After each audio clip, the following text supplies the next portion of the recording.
Tengo el gusto de presentar a continuación a Andrés Velasco. Andrés es doctor en Economía de la Universidad de Columbia. Anteriormente realizó una maestría en Relaciones Exteriores de la Universidad de Yale y cursó sus estudios universitarios en la misma universidad en Filosofía y Economía. Realizó un postdoctorado en Economía Política en el Massachusetts Institute of Technology y en la Universidad de Harvard. Recientemente candidato a la presidencia por las primarias de la Concertación, se ha desempeñado como profesor asistente de las universidades de Columbia y de Nueva York. Fue profesor de la cátedra Sumitomo de Desarrollo y Finanzas Internacionales en la John F. Kennedy School of Government de la Universidad de Harvard. En el año 2005 pidió un año sabático para integrarse a la campaña presidencial de Michelle Bachelet y tras su victoria fue nombrado ministro de Hacienda, cargo que ejerció durante todo su mandato. Andrés, bienvenido.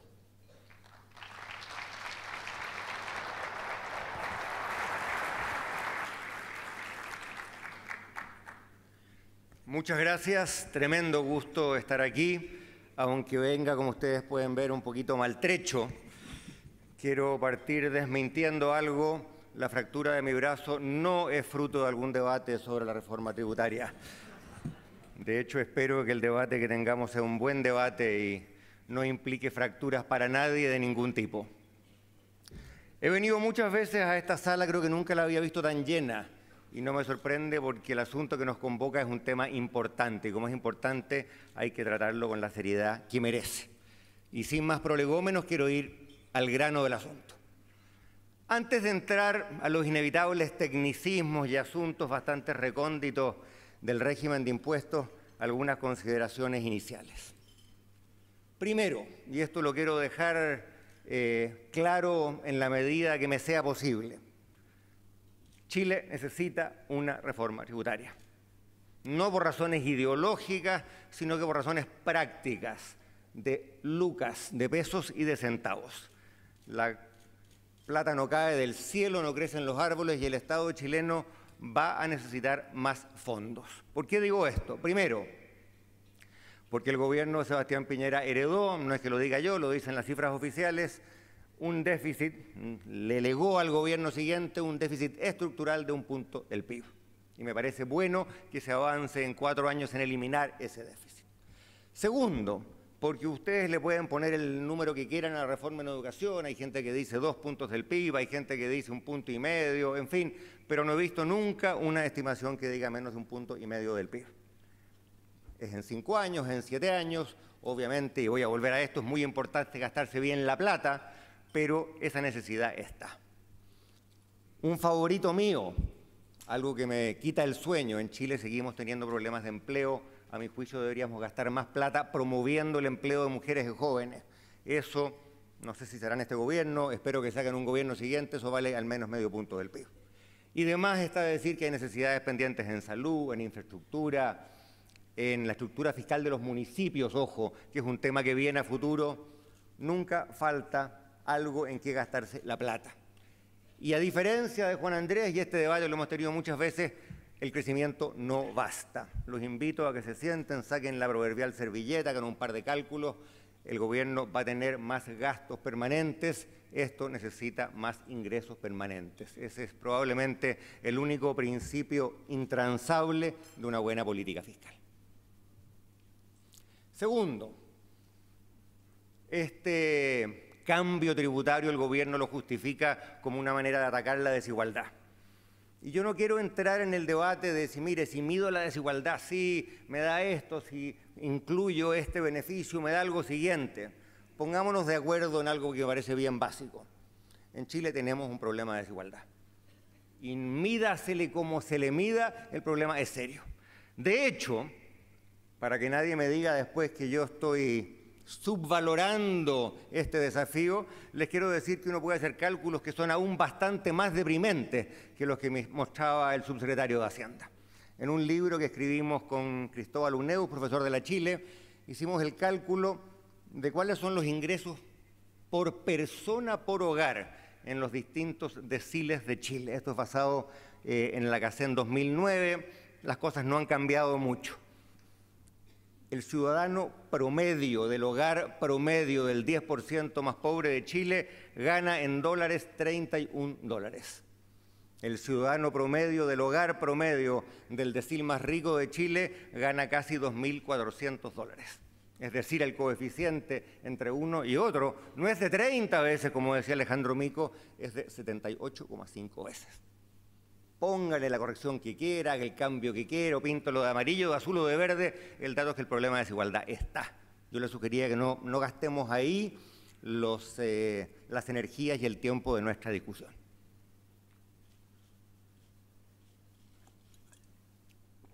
Ahora, una reforma tributaria es parte de la solución, pero es solo parte de la solución, porque va a importar mucho, y no tenemos el tiempo hoy día para abordar el asunto, pero lo quiero subrayar, en qué se gaste la plata. Y Alejandro Mico nos decía, y lo comparto, que si se gasta en capital humano, claro que eso ayuda al crecimiento, qué duda cabe, pero no cualquier gasto en capital humano tiene el mismo efecto. Les apuesto que casi todos los hijos e hijas de ustedes van a la universidad. En la comuna de Vitacura, el 80% de los jóvenes va a la universidad.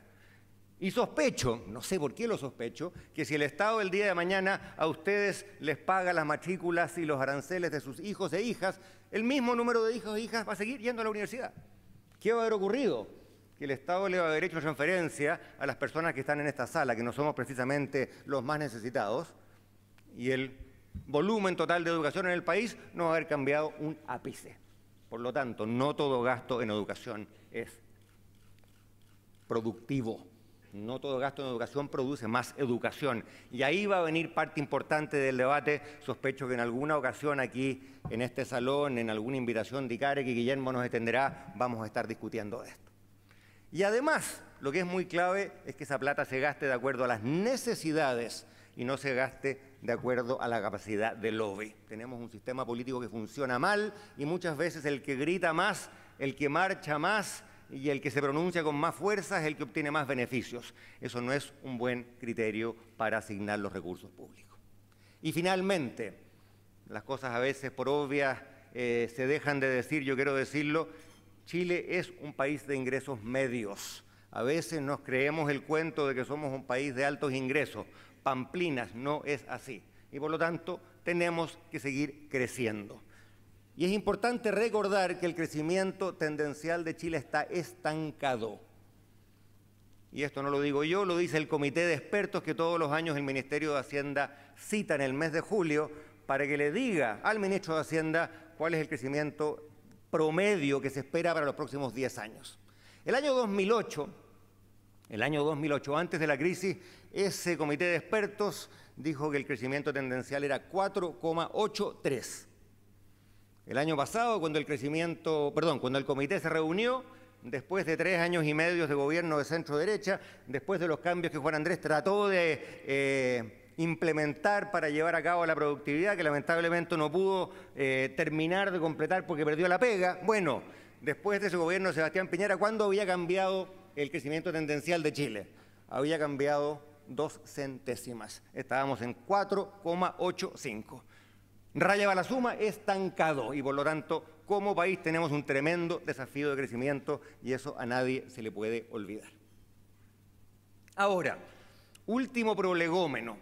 Ha habido un encendido debate si hay espacio para subir la carga tributaria, si no lo hay, cómo se calcula, en fin, de nuevo. Yo creo que aquí lo importante es irse a lo medular, no quedarse pegados en los aspectos técnicos. Yo también traje mi grafiquito, para no ser menos. Les cuento en qué consiste este grafiquito. Agarran ustedes los datos de la OCDE. Vean cuánto recauda cada país, pero saquen de ese cálculo la recaudación por seguridad social, porque es evidente que Chile, que tiene un sistema privado, no lo podemos poner en el mismo saco que países europeos, por ejemplo, que tienen un sistema público. Saquemos la recaudación por concepto de seguridad social, veamos cuánto recaudan los países, veamos cuánto es su ingreso per cápita y constatemos si Chile está muy lejos o muy cerca del nivel de recaudación que nos correspondería dado nuestro ingreso per cápita. Y eso se puede ver ahí por la línea. Esa línea nos dice más o menos cuánto es lo que corresponde dado el patrón de la OCDE y dado el ingreso per cápita de cada país. ¿Qué vemos? Chile es el país en verde, el CHL en verde, y estamos levemente por debajo de la línea. No estamos tremendamente desalineados, no tenemos una carga tributaria inusualmente baja, estamos un poquito por debajo de la línea. Y de hecho, si la recaudación subiera en aproximadamente 2,5 puntos, 3 puntos del PIB, estaríamos en la línea. De nuevo, este gráfico se puede hacer de mil maneras, pero el mensaje grueso es un incremento en la carga tributaria del monto del que se está hablando no va a poner a Chile en una liga rara, lo va a poner más o menos en la liga de la OECD, que es precisamente donde queremos estar. Eso en cuanto a los temas previos. Vamos ahora al debate tributario. Y antes de hablar de lo que a mi juicio nos conviene hacer, me gustaría, si ustedes me lo permiten, invertir un par de minutos diciendo lo que creo que no nos conviene hacer. Porque este es un asunto complejo. Es un asunto en el cual no hay certezas científicas absolutas ni verdades reveladas. Y por lo tanto, el tipo de debate, la calidad de debate que tengamos es muy importante. Y a mi juicio, no hemos tenido un buen debate. Primero, creo que no es bueno disfrazar prejuicios ideológicos. Y lo vemos muchas veces en el debate. Hay gente que por razones ideológicas, no las comparto, pero es lícito tener esa postura, no quiere un mayor Estado. Pero como no es popular decir eso, dicen que no es popular, no lo sé, muchas veces esas objeciones se disfrazan de criterios técnicos. Y eso creo que enreda la discusión. Así el debate no avanza. Tampoco es bueno, y este es un punto que a mí por lo menos me salta a la vista cada vez que uno abre la prensa en la mañana, tampoco es bueno darle un carácter de interés nacional a lo que son intereses sectoriales, personales o, para decirlo en castellano, del bolsillo propio. Hay demasiados debates en cual una persona, un sector, una empresa se siente tocada y sale y dice, mire, ¿sabe qué más? Si usted me sube los impuestos a mi empresa, el país colapsa. Está bien, estamos en democracia, la gente tiene derecho a levantar el dedo y a defender el bolsillo, pero no confundamos los intereses sectoriales con los intereses nacionales, porque de otro modo el debate se convierte en lo que se ha convertido, que es una especie de bazar de colgajos y excepciones. Oiga, sí, para los otros sí, pero para mí no, para mí no. Así, de nuevo, creo que no avanza el debate. Tercero, creo que el debate no avanza si se confunden objetivos e instrumentos. Los gobiernos son elegidos para plantear objetivos. ¿Cuáles son los objetivos que el gobierno ha planteado? Recaudar 3 puntos del PIB, que los que tienen más paguen más y, según dice el mismo gobierno, hacerlo preservando el crecimiento. Ahora, ese debe ser, a mi juicio, el corazón de la reforma. Los instrumentos que mueva este impuesto, que baje el otro, que define esto aquí, que cambie la granjería allá, no pueden ser por definición el corazón de nada, son instrumentos.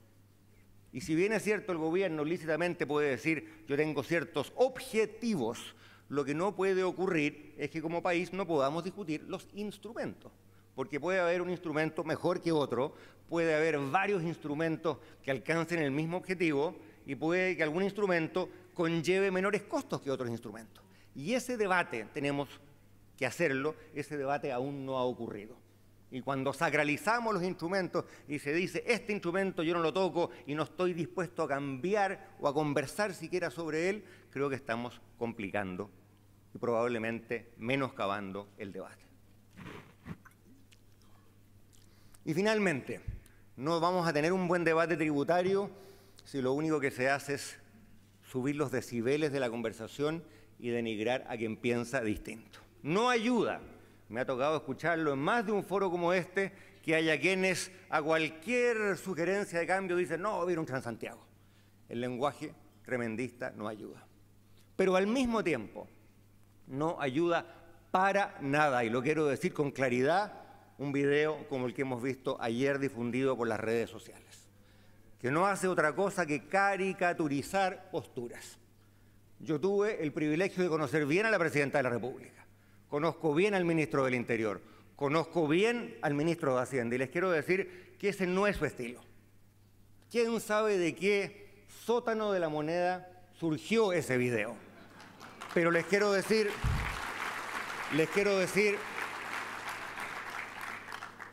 que este país está acostumbrado a discutir los problemas serios de otro modo. Ese video es propio de otras culturas políticas autoritarias, no la chilena. Y por eso me parece imprescindible, y a todos, ojo, aquí todos tenemos que hacernos parte de esto, reencaucemos el diálogo, no actuemos como si tuviéramos la verdad absoluta. ¿Cuáles son los riesgos? A mi juicio, el principal riesgo no es estrictamente económico, no es estrictamente técnico, tributario. El principal riesgo es la incertidumbre que podría estar asociada a una reforma no concordada, en que la reforma sea fruto de una mala política que no hace otra cosa que extremar posiciones. Eso a Chile, creo que vamos a estar todos de acuerdo, no le conviene. Y lo que puede afectar nuestro crecimiento, más que un detalle tributario, es la percepción de un país dividido entre buenos y malos. Eso no ayuda y por eso no es bueno, por eso es inaceptable caer en el tipo de caricaturas, caer en el tipo de epítetos que hemos visto por estos días.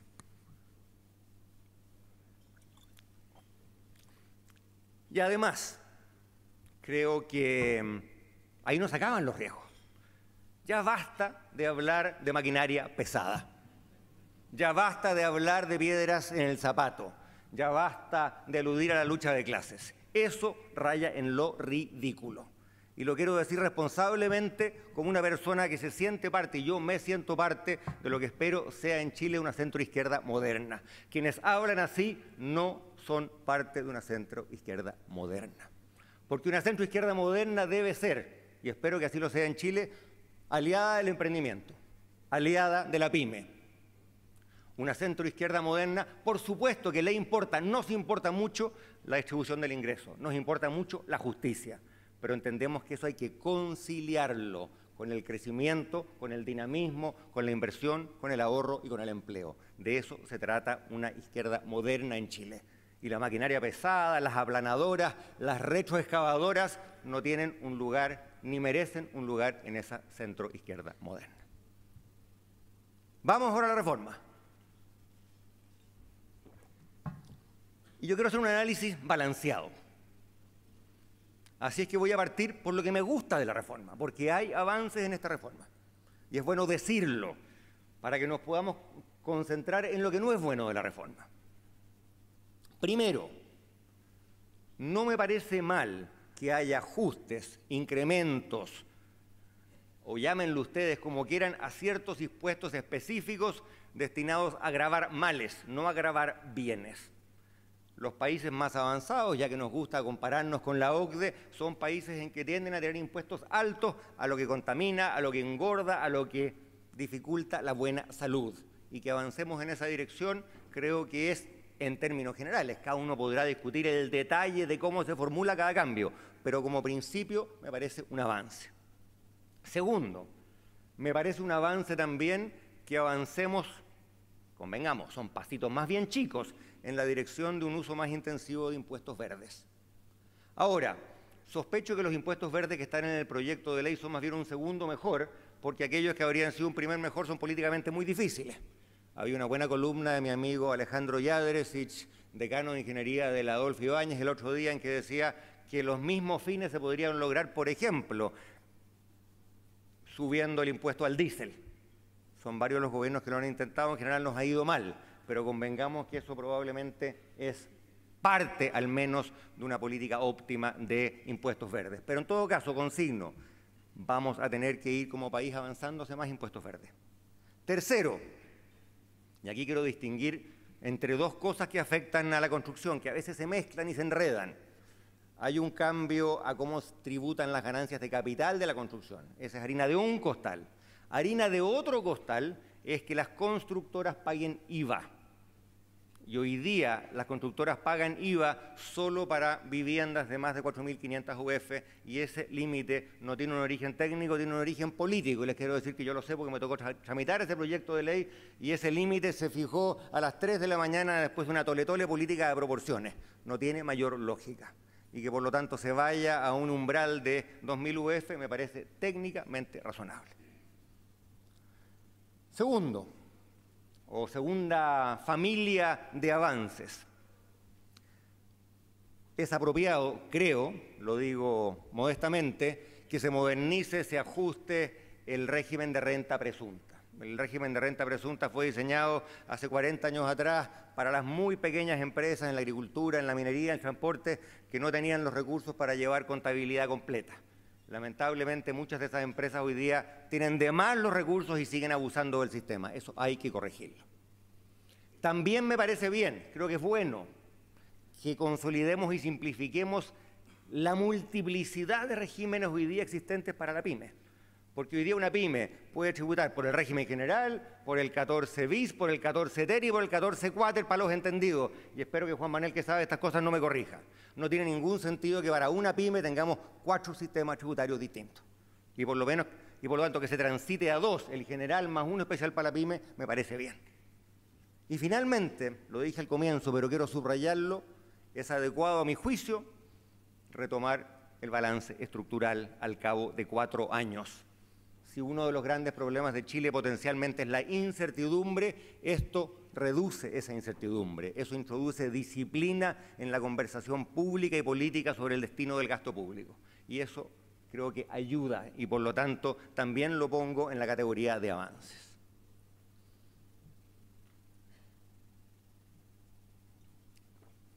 Una palabra sobre un tema que yo sé que es muy candente y no me cabe ninguna duda que el profesor Barahona nos va a iluminar al respecto. La norma general anti-elusión. Yo aquí de nuevo quiero separar el principio de la práctica o el principio del detalle. Son muchos los países avanzados que tienen una norma general anti-elusión. España es uno, el Reino Unido es otro. Y la lógica detrás de esa norma creo que no es tan difícil de entender, porque muchas veces el legislador no puede precisar ex ante cuáles son todas las posibles evasiones o todas las posibles contradicciones al espíritu de la ley y por eso se busca una norma general. Ahora, ¿cuál es la clave? Primero, que la norma general sea coherente con la tradición jurídica del país y segundo, que sea apelable. Y en Chile va a ser apelable, entiendo yo, y es importante que no nos olvidemos que en Chile a partir del año 2008, también me tocó trabajar en esto, tenemos tribunales tributarios y aduaneros especializados. Ahora, habiendo dicho eso, que es una generalidad, entiendo que hay muchos detalles jurídicos que son importantes y que deben considerarse, porque lo que no puede ocurrir es que esta norma quede mal hecha y que por lo tanto el día de mañana se preste para situaciones que nadie quiere y no tengo ninguna duda que Juan Manuel va a hablar al respecto. Eso en cuanto a lo que yo considero son avances o al menos temas dignos de una reflexión en general positiva. Pero tengo una gran interrogante. Tengo varias, pero me quiero centrar en la que creo que es medular. El efecto de esta reforma en los incentivos para ahorrar y para invertir. Y es ahí donde, a mi juicio al menos, y los invito a que tengamos el grueso del debate, porque ahí realmente está la acción. Primero, el ahorro no puede ser más importante. Chile hoy día ahorra aproximadamente 21% del Producto Interno Bruto, lo que no es lo que ahorra China, que ahorra 40, pero 21 mal no está.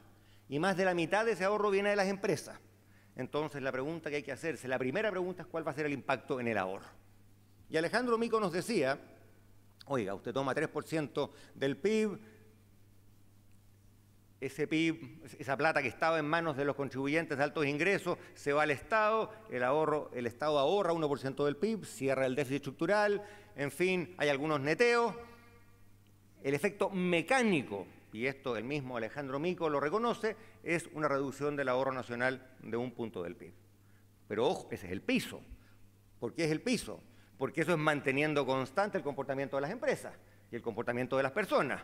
Y ante una configuración distinta de estímulos, las personas no se van a comportar del mismo modo, se van a comportar de modo distinto. Y por lo tanto es posible, es probable, me atrevería a decir, que la caída en el ahorro sea más, acaso bastante más que 1 punto del PIB.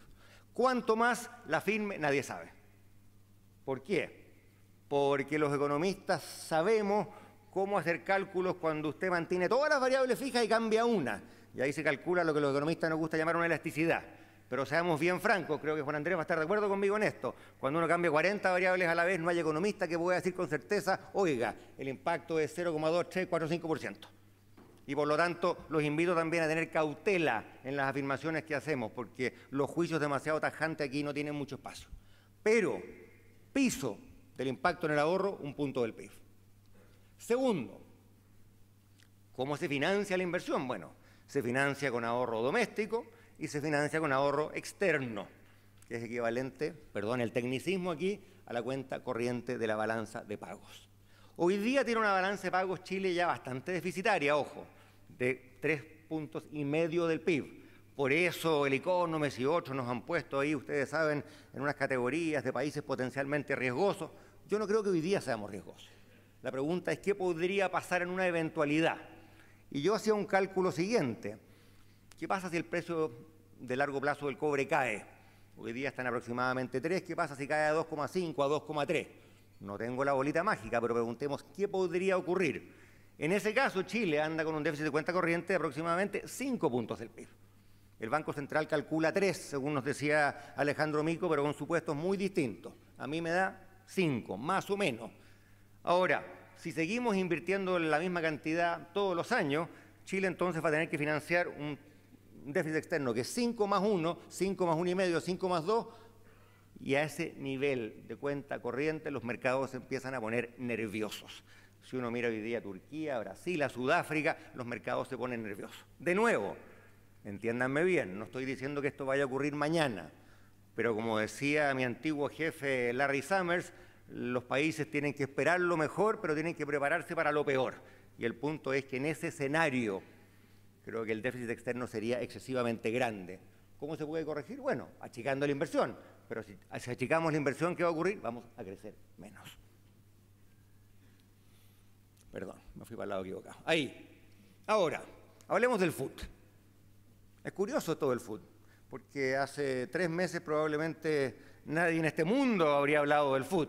Hoy día yo tengo una hija de 9 años que se preguntaba, papá, ¿qué es el food? ¿No es cierto? Ha variado el tenor de nuestra conversación. ¿Cuál es el impacto del food en la inversión? Eduardo Bengue, una persona a quien yo respeto mucho, dijo el otro día en la Comisión de Hacienda, sabe que no estamos seguros. O para ser bien preciso lo que dijo, la evidencia acerca de cuánto incidió la creación del food en el aumento de la inversión que Chile tuvo a fines de los 80 y comienzos de los 90, ese vínculo no está claro. Hay un poquito de evidencia, pero no es terminante. Pero al mismo tiempo, y este es mi comentario a lo que dice Engel, bueno, no hay evidencia de que haya sido decisivo, pero tampoco hay ninguna evidencia de que no importe. Y aquí de nuevo, los economistas no deberíamos hacer afirmaciones que no podamos sustentar de verdad. Y creo que habría sido deseable como país que tuviésemos muchos más estudios, muchos más informes, white papers como les gusta a los británicos o papers de algún color, da lo mismo, verde, azul o blanco. Pero el punto es que hoy día nadie puede afirmar con certeza que el impacto en la inversión va a ser despreciable. Y por lo tanto, yo no soy médico ni tampoco soy hijo de médicos, pero los médicos tienen este juramento hipocrático en que se comprometen a no hacer daño. Yo creo que los economistas deberíamos tener el mismo juramento, no hacer daño. Y aquí hay un potencial desconocido ante el cual creo que tenemos que ser cuidadosos. Ahora, el mismo gobierno nos ha dado pistas. ¿Por qué? Porque cuando se planteó la necesidad de una reforma tributaria se dijo, oiga, entendemos que eliminar el food, pasar a tributación de vengada, subir de 20 a 25, necesita ser compensado. ¿Cuál iba a ser esa compensación? Depreciación instantánea de cualquier inversión en capital fijo. ¿Qué ocurrió? Que cuando llegó el proyecto de ley, tal depreciación instantánea venía por un año, pero no venía permanentemente. Es cierto, como dijo Alejandro, que hicieron algunos ajustes contables de cómo se trata para la persona, no para la empresa, pero el dato básico es que la compensación que se había planteado no venía en el proyecto de ley. Y por lo tanto, creo que si el gobierno en algún momento dijo, bueno, se necesita compensación y la compensación no está, hay que plantearse cuál va a ser el impacto en la inversión. Y ahí creo que cabe ser prudente, cabe mirar los efectos con mucho, mucho, mucho cuidado. Ahora, ¿por qué estamos donde estamos? Porque es importante también, y lo digo con mucha responsabilidad, en esta sala, frente a este público, que el food ha sido groseramente abusado. Y esos abusos groseros tienen implicancias económicas, pero también tienen implicancias políticas, de las cuales no podemos sencillamente rehusar hacernos parte o rehusar entender. Vaya que ha sido abusado el food, y aquí eso. Yo no soy abogado tributarista, pero he aprendido de algunos abogados amigos que me dicen que hay muchas maneras de abusar el FUT, pero enumeremos 3 o 4. Retiros en exceso.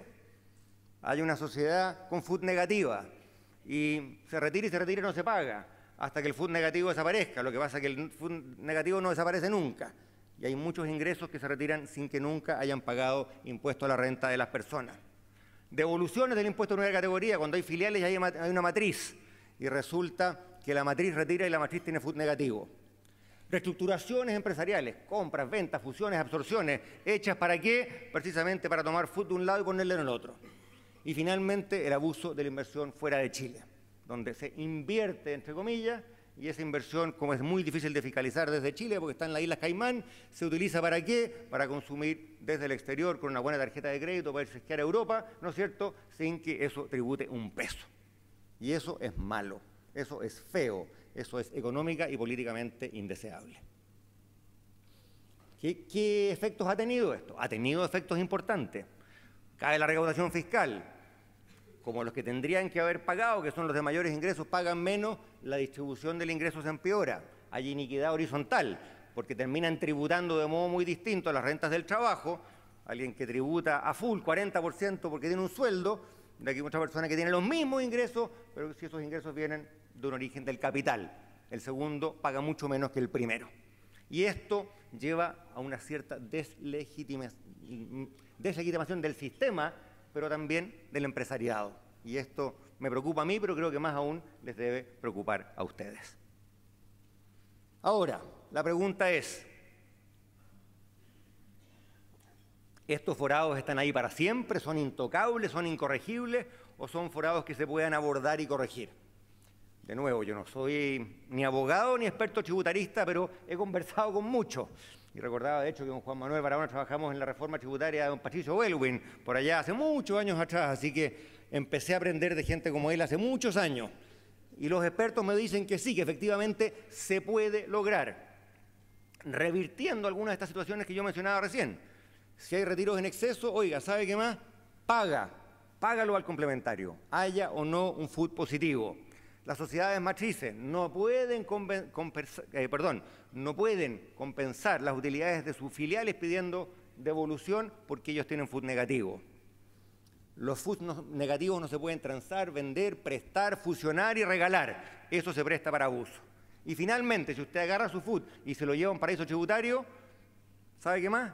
Eso figura como retiro y por lo tanto usted tributa el día que lo hace.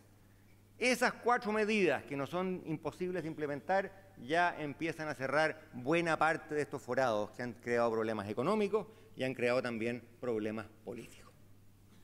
Y ojo, que no todos los abusos son FUT. Ya dije, ha habido abusos de renta presunta. Hay pymes que no son tales, pero que tributan como pymes. Hay resquicios en la tributación de instrumentos financieros. Tema muy complicado, pero quienes están aquí saben de eso, me van a entender.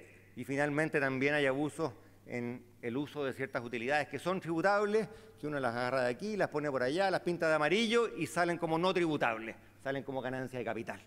Todo aquello creo que ha contribuido a generar este clima y este clima en que estamos hoy no está ayudando. Lo anterior entonces me lleva a preguntar, bueno, ¿y si estamos aquí, para dónde vamos? ¿Qué deberíamos hacer? ¿Cuáles son escenarios plausibles, posibles o deseables?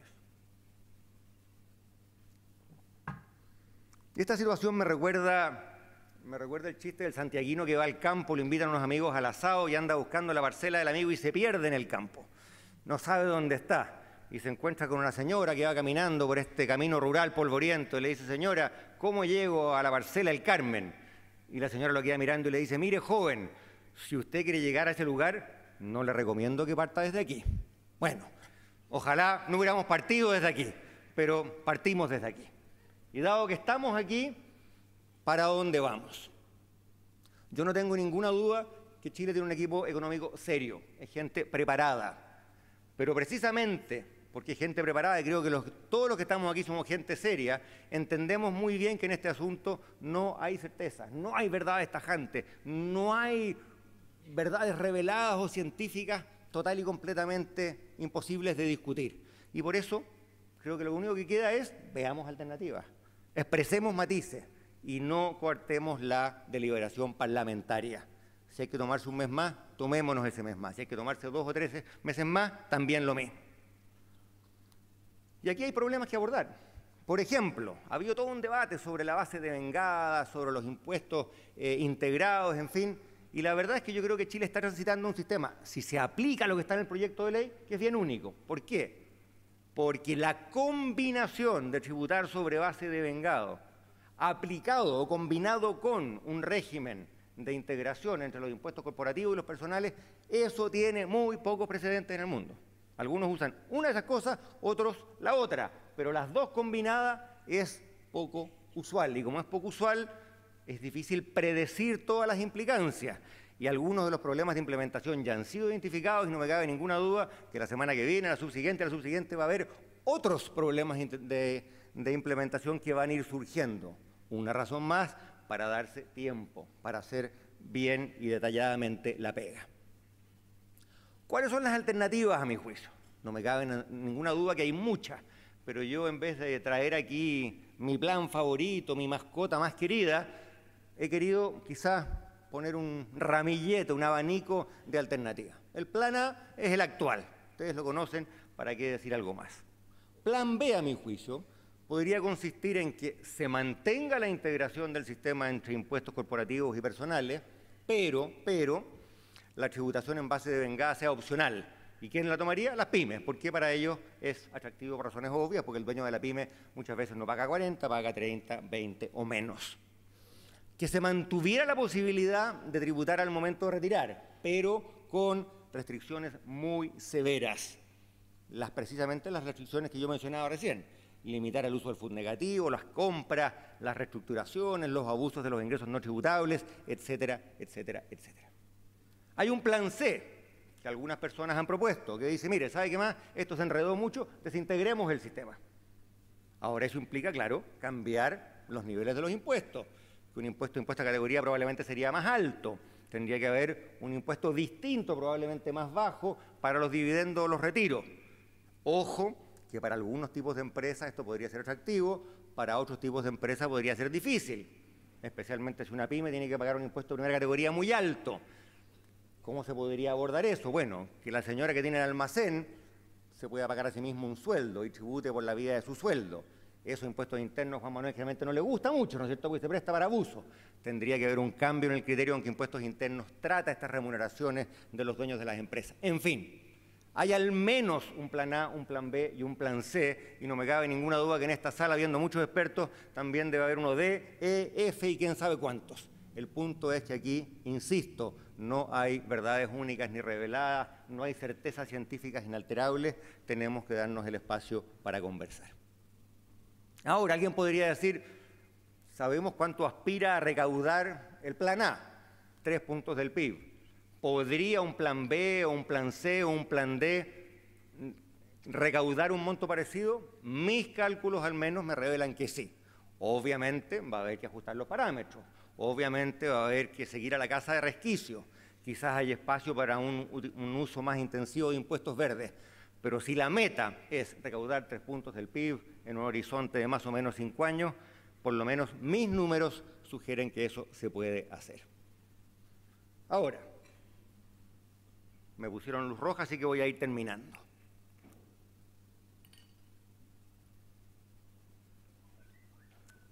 Así como los aspectos económicos son clave, los aspectos políticos también son clave. Y es muy importante entender que reformas que no solamente cambian una tasa, reformas que cambian la naturaleza del sistema tributario, se hacen una vez cada 30 años, cada 40 años, y es natural y deseable que sea así. Por eso que es tan importante que si se hace una vez cada generación, no se desatiendan aspectos importantes, que no cometamos errores, que hagamos con cuidado las cosas. Y a mi juicio nunca es tarde para trabajar y asegurar que tenga un impacto mínimo. Todo cambio en tributos va a tener algún impacto en la inversión y el ahorro. ¿Cuál es la pega? ¿Cuál es el desafío? Que ese impacto sea, ojalá, mínimo. Y que en especial, dadas las incertidumbres técnicas, tengamos todo el espacio para el diálogo y la deliberación. Termino. ¿Cuál es, a mi juicio, el gran desafío? que aceptando la necesidad de una reforma, partí diciéndoles que a mi juicio la reforma es necesaria, entendiendo o aceptando esa necesidad, lleguemos ojalá a la mejor reforma posible. Y por estos días hemos tenido un diálogo que nos sugiere que vamos a transitar a la mejor reforma posible, ¿no es cierto? Porque vemos, hay gente que dice, oiga, si esto se aprueba, se acaba el mundo. Y otra gente que dice, si esto no se aprueba exactamente como está, se acaba el mundo. Sabemos que eso no es así, ¿no es cierto? Sabemos que tiene que haber espacio para conversar y además para conversar distinguiendo aquello que es central y modestamente a mi juicio, lo central es el impacto en el ahorro, la inversión y el empleo de aquello que es accesorio. Porque siempre va a haber alguien que diga, oye, esta me toca el bolsillo, a mi empresa no le gusta, en fin, está muy bien, lo respeto, pero eso no es central, eso es accesorio. Lo central es tener una estructura tributaria que nos permita seguir ahorrando, seguir invirtiendo, seguir creciendo, seguir generando empleo. Y permítanme, Juan Andrés hizo un llamado, no quiero quedarme corto, yo también quiero hacer varios llamados. Primero, a los empresarios y empresarias aquí reunidos, y qué bueno, Guilletable, que hay bastantes empresarias aquí en Icare, cosa que no siempre ha sido así, ¿no es cierto? Yo creo que es bueno aceptar, constatar que van a tener que pagar más impuestos. Creo que eso es un dato de la causa. Y como les decía, si eso ocurre, no vamos a estar desalineados respecto a los países OCDE a quienes nos queremos parecer. Y no ayuda para nada decir, oiga, ¿sabe qué más? Que todos paguen más. No, pero a mi sector, por favor, no me lo toque. Tratemos de que el interés general prime. Ahora, así como es importante pasarle o sugerir un desafío para el mundo empresarial, creo que también es necesario sugerir un desafío para el mundo político. Urge mejorar el modo como tratamos asuntos tan capitales, tan importantes como la reforma tributaria. Y para todos nosotros, y me incluyo, no perdamos de vista que el lenguaje altisonante, los tremendismos, el extremar posiciones nunca ayuda. Finalmente, decía yo al comienzo que nuestro principal riesgo es la incertidumbre.